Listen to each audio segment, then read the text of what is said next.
సాత్వికంగా ఉన్నప్పటికీ కూడా వండేవారు, తయారు చేసేవాళ్ళు కూడా మంచి భావనతో ఉండేవారు అయితే మాత్రమే ఆ ఆహారం భగవంతునికి సమర్పించడానికి పనికొస్తుంది. అందుకే ఋషిమునులందరూ కూడా ఆహారం దొరకకున్న ఉపవాసం ఉంటారు, కానీ కనిపించిన చోట కనిపించిన వస్తువులను స్వీకరించారు. వారు ఏ వస్తువునైనా స్వీకరించాలంటే భగవంతునికి సమర్పిస్తారు. ఆ భగవంతుడు దాన్ని శుద్ధిపరుస్తాడు. భగవంతుని నైవేద్యం అంటే అర్థమేమి? మనం పెట్టినటువంటి పళ్ళెంలో పెట్టినటువంటి ఆ అన్నాన్ని దాన్ని తినేస్తాడని అర్థం. ఆ దేవుడు తినడానికి మొదలు పెట్టాడంటే ఎవరు పెట్టరు. ఇక అయ్యో మాకే దొరకదు, ఇంకా దేవుడు తినేస్తే మాకేముంటుంది అంటారు. నైవేద్యం అంటే ఏమి? మనము చేసిన ఆ ఆహారాన్ని ఉంచి, ఆ నైవేద్యం అనేక రకాలు. స్థూలంగా చెప్తాను, మనం ఉంచిన ఆ ఆహారాన్ని భగవంతునికి అర్పితమునట్టయితే అతనికి మనమిచ్చే ఆహారం ఎందుకు? నిత్యతృప్తుడు అతడు. నిత్యతృప్తాయ అర్పయంతి పూర్ణకామాయ చ ఆదరాత్. రోజు లక్ష్మీదేవి తానే వంట వండే భగవంతునికి, శ్రీమన్నారాయణునికి తానే ఆహారాన్ని వేస్తుందట. తాను ఇచ్చిన అంటే భగవంతుడు మన వలె తాను కూడా భుజించి తృప్తి పడతాడు. తృప్తి అందుతాడా అంటే కాదు. అతనికి ఆహారం లేకున్నా కూడా తృప్తి ఉంటుంది. ఎవరు అతడు అంటే నిత్యతృప్తుడు ఉంటారు. ఆ పురాణ వాక్యంలో చెప్తారు, నిత్యతృప్తాయ అర్పయంతి పూర్ణకామాయ చ ఆదరాత్. నిత్యతృప్తుడు. ఆహారం మనం నైవేద్యం పెట్టినా నైవేద్యం పెట్టకపోయినా కూడా ఏ రోజైతే నైవేద్యం ఉంచుతామో అతని కడుపు నిండుతుంది. నైవేద్యం పెట్టినప్పుడు ఆకలితో తాను బాధపడతాడు అనేది లేదు. అయితే ఆహారాన్ని ఎందుకు మనం ఇస్తామంటే మన కొరకే, అతని కొరకు కాదు. ఏదైనా ఒక వస్తువును బజార్ నుంచి తెచ్చిన తర్వాత దాన్ని శుద్ధిపరుస్తారు. కూరగాయలు తెచ్చిన ఏం చేస్తారు? కడుగుతారు. దేన్నైనా కూడా దాన్ని శుద్ధి చేసి తీసుకుంటారు. మనం వండిన ఆహారాన్ని కూడా శుద్ధిపరచాలన్నట్టయితే భగవంతునికి సమర్పించాలా. తన దృష్టితోనే స్వీకరిస్తాడు. చేయి పెట్టి స్వీకరించాడు. తన దృష్టిని ఆ ఆహార పదార్థముల పైన వేస్తాడు. భగవంతుని దృష్టి పడితే ఆ ఆహారము స్వచ్ఛమైపోతుంది. ఏ స్వచ్ఛం ఎలాంటిది? ఏదైనా దోషములతో చేసి ఉన్నట్టయితే అలాంటి దోషములు పరిహారం కావాలంటే భగవంతునికి సమర్పించాలా. అతని దృష్టి దానిపై పడాలా. దృష్టితో అలా అవుతుందా అంటే ఎందుకు కాదు. మినరల్ వాటర్ అంటారు కదా, ఆ మినరల్ వాటర్ అంటే ఏం చేస్తారు? ఎలాగా? నీటిని శుద్ధిపరచాలంటే పాతకాలంలో నీటిని వేడి చేసేవాడు. బాయిల్డ్ వాటర్ అని నీటిని వేడి చేసి తీసుకుంటారు. అంత ఓపిక లేదని ఈ రోజుల్లో ఏం చేస్తారు? దాని యొక్క ప్రాసెస్ మిషన్లో పెట్టి అక్కడ ఏమేంటుంది? రేస్ పడుతుంది. ఆ రేస్ పడితే ఆ నీళ్ల పైన దాంట్లో ఉండే బ్యాక్టీరియా అంతా కూడా, చెడు బ్యాక్టీరియా వెళ్ళిపోతుంది. నీరు స్వచ్ఛమవుతుందని. కృత్రిమము చేతనే మనము ఆహారాన్ని, నీటిని స్వచ్ఛపరిచేటప్పుడు ఇక భగవంతుని దృష్టి మన మంత్రశక్తి చేత, ప్రార్థన చేత అయ్యా నైవేద్యం పెడుతున్నాను స్వీకరించు అని చెప్పేసి అన్నట్టయితే ఆ స్వామి కృపాదృష్టి పడితే ఆ ఆహారము స్వచ్ఛమవుతుంది. అందుకే ఆహార స్వీకారం అన్నట్టయితే ఎప్పటికీ కూడా సాత్విక ఆహారము, సాత్విక వ్యక్తులతో చేయించినటువంటిది మాత్రమే మనం గ్రహించాల. ఆ విధంగా ఈ ఆహార నియమము చాలా ఉంది అని చెప్పేసి ఇక్కడ చెప్తూ ప్రసంగానుసారంగా దీన్ని మనము ఇక్కడ చెప్పుకుంటూ ఉన్నాము. ఈ నారద మహర్షి జీవనంలో కూడా ఒక దాసీపుత్రుడు బ్రహ్మపుత్రుడు కావడానికి, అంత గొప్ప స్థానానికి రావడానికి కారణము ఇంతే.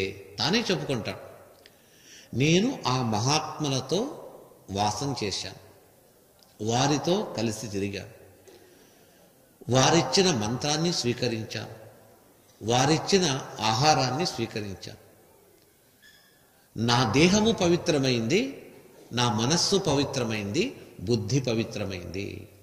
భగవదర్పిత ఆహారము చేత, వారిచ్చిన మంత్ర ప్రభావము చేత. వ్యాస మహర్షికి చాలా సంతోషమైపోయి ఆనందపరవశుడై నీకు శుభము కలగని అని చెప్పేసి వ్యాస మహర్షి నారదులను దీవించి పంపిస్తారట. ఈ కథ వల్ల అర్థం చేసుకోవలసింది ఏమిటంటే, ఆధ్యాత్మిక మార్గంలో వెళ్ళడానికి ఒక వయస్సు రావాలంటారు, తప్పు. వయస్సు ఏం కాదు కారణం. ఈ దాసీపుత్రునికి వయస్సు ఎంత ఉండింది? 8 సంవత్సరముల వయస్సు, బాలకుడు. ఆ బాల్యావస్థలోనే తానే చెప్పుకున్నాడు, ఒక్క పూట భోజనం చేసేవాడిని, అందరు బాలకులు ఆటలాడేవారు, ఆ ఆశ్రమం చుట్టూ ఉండే బాలకులందరూ కలిసి ఆటలాడేవారు, నాకు ఆటలపైన వ్యామోహం లేదు. ఆటలాడే వస్తువులు తెచ్చి ఇచ్చినా దాన్ని చూచేవాడు కాదు. ఒక పూట భోజనం తన సహచరులైనటువంటి సహవయస్కులైనటువంటి వారితో ఎప్పుడూ వెళ్ళలేదు. వయస్సుతో పెద్దవారైనటువంటి మహాత్ములైన వారితోనే పోవడము, వారు నడిచిన చోట నడవడము, చెప్పిన పని చేయడము, వారి మాటలు ఏం మాట్లాడుతుంటే చెవిలో వేసుకోవడము, ఇవంతా చేశాడు. అంటే బాల్యావస్థ నుండే మనము ఏదైనా ఒక పనిని అనుకొని సాధించాలనుకంటే సాధించవచ్చు అనడానికి మనకు ఈ దాసీపుత్రుణ్ణి ఆదర్శంగా ఉంచుకోవాలి మనం. అతడు నమస్కరించి నారద మహర్షి వెళ్ళిన తర్వాత వ్యాస మహర్షి పరమానంద భరితుడై భక్తుడైన ఈ నారద మహర్షి చెప్పిన దాన్ని నేను అలాగే చేస్తానని చెప్పేసి తాను తన గ్రంథ రచనకు తాను ఉద్యుక్తుడవుతూ ఉన్నాడు. ఆ భాగవత రచన ఏ స్థలంలో జరిగింది దానికి చెప్తున్నాను. బ్రహ్మనద్యాః సరస్వత్యాః ఆశ్రమ పశ్చిమే తటే శమ్యాప్రాశ ఇది ప్రోక్తః ఋషీణాం సత్రవర్ధనః అంటున్నాడు. బ్రహ్మనది అయినటువంటి సరస్వతీ తీరములో కూర్చొని తన ఆశ్రమంలో ఈ భాగవత గ్రంథాన్ని తాను రచిస్తాడు. ఈ స్థలం ఎక్కడ అంటే ఇప్పుడు మనం బదరీనాథ్ అని వెళతాం. బదరీనారాయణ స్వామి దేవస్థానం ఉంది. అక్కడి నుంచి ఇంకా పైకి వెళ్ళాలి. సుమారు ఒక 4-5 కిలోమీటర్లు ఇంకా పైకి వెళ్ళాలి. ఆ పైకి వెళ్ళిన తర్వాత అచ్చట ఒక నది ప్రవహిస్తూ ఉంటుంది. 2 నదులు ఉంది అక్కడ. ఒకటి గంగా అలకనంద అని ఒక నది మామూలుగా ఆ బదరిలో ప్రవహిస్తూ ఉంటుంది. ఆ అలకనంద నది కాకుండా ఇంకొక భాగము హిమోత్పర్వతం నుంచి పుట్టుకొని వస్తూ ఉంటుంది. ఆ నది సరస్వతి నది. మనకు సరస్వతి అగుపించేది ఒకే చోట, ఆ హిమోత్పర్వతంలో. బదరీనాథ్ కంటే ఇంకా పైకి వెళ్ళిన తర్వాత ప్రవహిస్తూ వస్తుంది సరస్వతి నది. దిగువ భాగములో సరస్వతి అయితే పై భాగములో వ్యాస మహర్షి ఆశ్రమం. ఇప్పటికీ ఆ ఆశ్రమం చూడవచ్చు, అక్కడ ఉంది. అంటే అప్పటి ఆశ్రమం ఆ కట్టడం దాంట్లో కొద్దిగా వ్యత్యాసమై ఉండవచ్చు, స్థలం మాత్రం అదే స్థలం.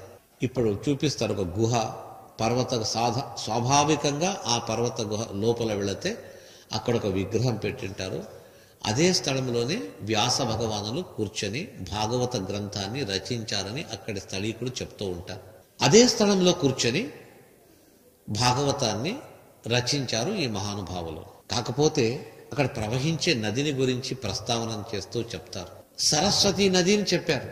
దానికి బ్రహ్మనద్యాః సరస్వత్యాః ఆశ్రమ పశ్చిమే తటే అంటే బ్రహ్మనది అయిన సరస్వతి నది ఒక విశేషణం. బ్రహ్మనది అంటున్నారు. ఏం బ్రహ్మనది అన్నట్టయితే ఏ వ్యక్తి అయితే అక్కడే నివాసం చేస్తూ ప్రతినిత్యము అరుణోదయ సమయంలో ఆ బ్రాహ్మీ ముహూర్త సమయంలో లేచి ఆ నదిలో సంకల్పపూర్వకంగా స్నానం చేస్తారో, ఒక్కసారి కాదు చాలా సమయం అక్కడే నివాసం చేస్తూ ఆ నదిలో స్నానం చేసి ధ్యానం చేస్తే వారికి బ్రహ్మజ్ఞానం సిద్ధిస్తుందట. అందుకే దానికి బ్రహ్మనది అని చెప్పేసి పేరుంది అంట. ఏం బ్రహ్మజ్ఞానం అంటే ఎన్ని శాస్త్రములుందో అన్ని శాస్త్రములు తలలో వచ్చేసి ఉంటుంది. అంతేకాదు ధ్యానం చేస్తూ కళ్ళు మూసుకున్నట్టయితే ఏదైనా ఒక వ్యక్తి ఒక వస్తువు విచారం చేయాలంటే వాటిని మనము ప్రత్యక్షంగా చూస్తే ఎలా గోచరిస్తుందో ధ్యానములో అలా చూడవచ్చు. అలాంటి శక్తిని ఆ నది కలిగిస్తుంది. ఆ నది పేరే సరస్వతి నది. తర్వాత ఆ సరస్వతి అక్కడి నుంచి భూగర్భంలో వెళ్ళిపోతుంది. వెళ్ళిపోయి ప్రయాగ క్షేత్రం అని ఇప్పుడు మనం చూస్తున్నాం, త్రివేణి సంగమం అంటారు. ఆ ప్రయాగ క్షేత్రములో గంగా యమున సంగమం అక్కడ. అయితే సరస్వతి కింద ఏ నది 2 నదులు ప్రవహిస్తూ ఉంటుందో దాని భూగర్భములో సరస్వతి ప్రవహిస్తూ ఉంటుంది. కింద సరస్వతి, పైన గంగా యమున నదులు. కాబట్టి ఒకే చోట 3 నదుల సంగమం అని చెప్పేసి త్రివేణి సంగమం అని చెప్తారు. అయితే అచ్చట కూడా ప్రత్యక్షంగా సరస్వతిని చూడలేము. గంగా యమున నీటిని గుర్తుపట్టవచ్చు. ఆ నది తెలుపు వర్ణము, ఇది నలుపు వర్ణం. రెండూ చేరిన చోట కూడా సగం అది సగం ఇది, ఈ విధంగా 2 వర్ణాలు ఒక చోట కలిసి ఉంటుంది. సరస్వతి మళ్ళీ అక్కడి నుంచి వెళ్ళి పశ్చిమ దేశమైనటువంటి గుజరాత్ ప్రాంతము దాటి వెళితే అచ్చట మళ్ళీ సరస్వతి కాస్త పైకి వస్తుంది. ఇంత ఎక్కువగా ప్రవాహం లేదు, తక్కువ ప్రవాహం ఉంటుంది సరస్వతి అది. ఇలాంటి సరస్వతి యొక్క పూర్ణ స్వరూపాన్ని ఈ బదరీనాథ్ క్షేత్రంలో వేదవ్యాస మహర్షి యొక్క ఆశ్రమం దగ్గర మనం చూడవచ్చు. మొత్తానికి సరస్వతీ తీరములోనే వ్యాస మహర్షులు భాగవత గ్రంథాన్ని పూర్తిగా రచన చేసి చాలా సంతోషపడ్డారట. నేను ముందొచ్చే జనాంగానికి ఇది కానుకగా ఇవ్వవచ్చు అని చెప్పేసి సంతోషంతో గ్రంథరచన గావించి తన ఆశ్రమంలోనే ఉంచుకున్నారు. రచన చేసేంత వరకు ఒక ఆలోచన, చేసిన తర్వాత ఇంకొక బాధ్యత.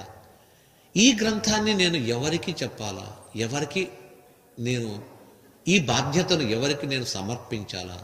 ఏ విధంగా రాజ్యమును ఏలుతూ ఉంటాడో ఆ చక్రవర్తి మహారాజుకు కూడా ఒక చింత ఉంటుంది. సంతానం లేకపోతే చాలా చింత, ఈ రాజ్యాన్ని ఎవరికి ఇవ్వాలా? ధనం సంపాదించిన వాళ్ళు కూడా అంటే దీనికి వారసులు ఎవరు అని చూస్తారు. వ్యాస మహర్షి కూడా నేను ఇంత గొప్ప గ్రంథాన్ని రాశాను కదా, దీనికి ఎవరు వారసులు, ఎవరికి సమర్పించాలా, ఎవరికి ఉపదేశించాలా అని చెప్పేసి తానే ఆలోచిస్తూ ఒక నిర్ణయానికి వచ్చాడు. ఎవరికో ఎందుకు? ఆనాడు వాల్మీకి మహర్షి రామాయణాన్ని రచించి అతని శిష్యులైన లవకుశులకే మొదట పాఠం చెప్పాడు కదా. ఇచ్చట వ్యాస మహర్షి ఈ గ్రంథాన్ని రచించి శుకమధ్యాపయామాస నివృత్తి నిరతం మునిం. ఎవరికి ఉపదేశించాడు అంటే తన కుమారునికే ఉపదేశం చేశాడు. శుక మహర్షులకే భాగవతాన్ని సమర్పించి వేశాడు. అంటే పూర్తిగా దాన్ని పాఠము వలె భాగవత మహిమను బాగా అతని తలలో వెళ్ళేటట్టుగా చేశారు. మనకు అనిపిస్తుంది చాలామంది శిష్యులు ఉండగా తన కుమారునికే ఇచ్చాడు కదా, వ్యాస మహర్షికి కూడా ఒక స్వార్థం ఉందేమో అని చెప్పేసి మనము భావిస్తాం. మనకు కూడా ఒకసారి ఆలోచన వస్తుందేమో. స్వార్థం కాదది. మహానుభావులు ఏం చేసినా అది సరిగా ఉంటుంది. మనం దాన్ని అర్థం చేసుకోలేమంతే. భాగవత గ్రంథము శుక మహర్షి, ఆ ఇద్దరికి సంబంధం ఏమి? మొదట భాగవతం అంటే ఏమి, ఇంకోసారి శుక మహర్షి అంటే ఎవరు? ఈ భాగవతాన్ని శుక మహర్షిని పరిశీలిస్తే వ్యాస మహర్షి ఈ భాగవతాన్ని శుక మహర్షికి ఉపదేశించింది, మొట్టమొదట చెప్పింది ఇది సరియా కాదా అనేది మనకి అర్థమవుతుంది. భాగవతం అంటే ముల్లోకములో ఉన్నటువంటి జ్ఞానభక్తి వైరాగ్యముల సమాగమమే.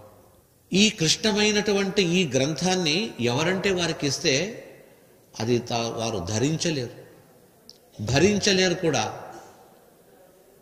బుద్ధివంతులైనటువంటి వ్యక్తికి వేదానికి వ్యాఖ్యానం చేసి ఉపదేశిస్తే అర్థం చేసుకుంటాడు.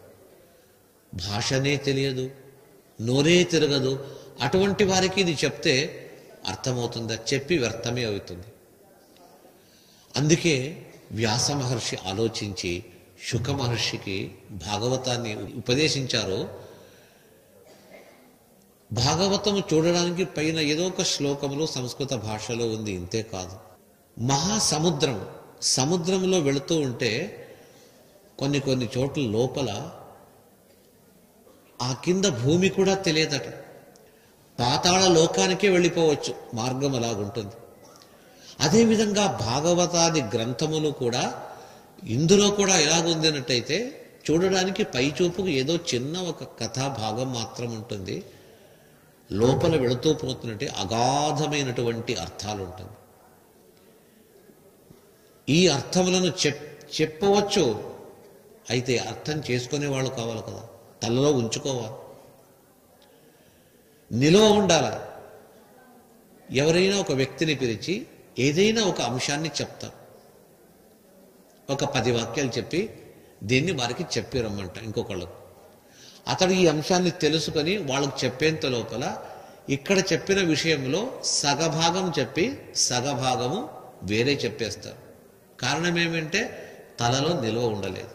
తలలో నిలుస్తుంది ఎంత అంటే కొంత భాగమే. ఒక గంట ఏదైనా ప్రవచనం చెప్తే విన్న తర్వాత అందులో ఒక 2-3 నిమిషాలు 5 నిమిషాలు తలలో మిగులుతుంది, మిగతాది ఎక్కువగా ఉండదు. ఈ భాగవతం ఆ విధంగా కాదు. ఇప్పుడు నేను ఒక వ్యక్తికి చెప్తే ఎన్ని సంవత్సరాలైనా కూడా ఇది ఆ విధంగా తలలో ఉండాలా. ఎప్పుడు ఎవరికి కావాలంటే వారికి చెప్పే ఒక శక్తి, ఆ యోగ్యత ఉండాలి. అలాంటి వ్యక్తి ఎవరోని చూచి ఆలోచించి శుక మహర్షికి ఉపదేశించారు. ఆ భాగవతాన్ని ధారణ చేసే యోగ్యత అతనికి మాత్రమే, ఆ రోజుల్లో అతనికి ఉన్నటువంటి శిష్యవర్గంలో శుక మహర్షికి మాత్రమే ఉంది. వేరే వారికి లేదా అంటే ఉంది, లేదని కాదు, ఇంత లేదు. మనము త్రేతాయుగానికి ఒకసారి వెళితే సగర చక్రవర్తి అని చెప్పేసి పేరు విని ఉంటాం. సగర చక్రవర్తి అశ్వమేధ యాగం చేయాలని చెప్పి తలపెట్టి ఆ సగర చక్రవర్తికి 2 భార్యల్లో ఒక భార్యకు 1 కుమారుడు, ఇంకో భార్యకు 60,000 మంది కుమారులు కలుగుతారని కథ ఉంది. కొందరు విని ఉండవచ్చు. 60,000 మంది సగర చక్రవర్తి అశ్వమేధ యాగం చేస్తూ ఉండగా ఆ అశ్వము మాయమైపోయింది. వెతకండి అని చెప్పేసి తన కుమారులకు చెప్పగా ఆ సగర కుమారులు 60,000 మంది బయలుదేరుతారు. భూమి అంతా వెతుకుతారు, కనిపించదు. పాతాళానికి వెళతారు, లోపల వెళతారు. అక్కడ ఒక ఆశ్రమం, కపిలాశ్రమం. కపిల వాసుదేవుడు తపస్సు చేస్తూ కూర్చున్నాడు. ఆ ఆశ్రమం బయట సగర చక్రవర్తి యాగాశ్వం ఉంది, అక్కడే కట్టేశారు. చూచారు ఈ సగరపుత్రులు, ఈ ఋషి వలె వేషం వేసుకున్నాడు, వీడే దొంగ, మా యాగాశ్వాన్ని అపహరించాడని చంపడానికి పోతే ఆ మహర్షి కళ్ళతో చూచేటప్పటికీ భస్మమైపోతారు. అందరూ 60,000 మంది కాలి బూడిద కుప్పలుగా పడిపోతారు. ఎంతవరకు రాలేని చూచి యాగం అక్కడే నిలబడిపోయింది. ఆ సగర చక్రవర్తికి ఒక కుమారుడు, ఇంకొక భార్యలో మరొక కుమారుడు అంశుమంతుడని, ఆ అంశుమంతునికి మరొక కుమారుడు అసమంజసుడు. ఆ విధంగా కుమారులు వచ్చి అందరూ కూడా యాగాశ్రమం కొరకు వారి చనిపోయినటువంటి సగరపుత్రులకు అందరూ అన్వేషించారు, అంతు తెలియలేదు. చివరిలో ఆ వంశంలో ఒక వ్యక్తి పుట్టుకొస్తాడు. అతడే భగీరథుడు. ఆ భగీరథుడు నిశ్చయిస్తాడు, ఏమైనా కానీ నేను చూస్తానని చెప్పేసి. జాడ తెలుస్తుంది. ఆ సగర చక్రవర్తి కుమారులందరూ 60,000 మంది పాతాళలోకంలో కపిలాశ్రమంలో అందరూ పడిపోయారు. వారి ఉద్ధరణ ఎలాగా? అశ్వమేధ యాగం చేసేది తర్వాతది. చనిపోయిన వారందరికీ కూడా సద్గతి కలగాలి కదా. ఏ విధంగా కలుగుతుంది అంటే ఒకే ఒక ఉపాయము, గంగా నది ఇక్కడికి రావాలా, గంగతో తర్పణం ఇవ్వాలా, ఆ గంగా నీరు వారిపైన వెళ్ళాలి, అప్పుడే సద్గతి. శ్రీ అవధూతాశ్రమము బోధానంద సత్యారామూర్తి ఆర్యుల గోసేవాశ్రమము మరియు వృద్ధాశ్రమము పడాల. ఆశ్రమములో గోసేవ, గోవుల దానము స్వీకరించుట, మీ నవగ్రహ దోషములు పోవుటకు గోపూజ చేయబడును. మూలికా వైద్యము, గోపంచగవ్య వైద్యము చేయబడును. యంత్రములు, తావీదులు ఇవ్వబడును. శాంతి హోమములు చేయబడును. మీ ఆత్మీయుల పుట్టినరోజు, పెళ్లి రోజు మరియు వర్ధంతి వంటి ముఖ్యమైన దినములలో గోసేవ లేదా అన్నదానం చేయదలిచిన వారు సంప్రదించండి.